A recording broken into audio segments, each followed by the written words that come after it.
Chewy, the pet food company. I'm sure some of you already know what I'm about to tell you, but if you have a dog, go into Chewy, sign up.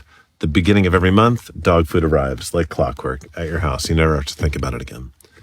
Thing with dogs, they die, right? And they're a big, big part of your life, and it's devastating when you lose them.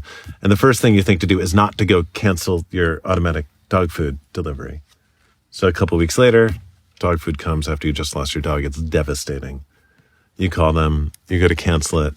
This is what they do every single time because they've identified that as a recurring moment. They credit back the last bag of food. They can't take it back for health code issues, so they say give it away to anyone that needs it. And then 2 days later, you get flowers from Chewy saying sorry for your loss. That maybe costs them $25. When you have a dog, you're very likely going to get another dog.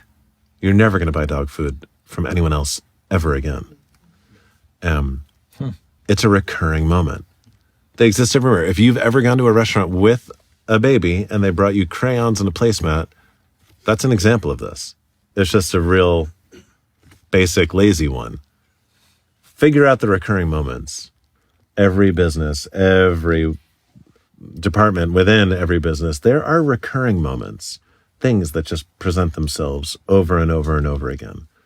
And if you, with your team, sit down one day and you're like, let's figure out what all those are. Like you think about in a restaurant, someone gets engaged. On an airplane, someone has a crying baby. Whatever. There's like a million of them in every business.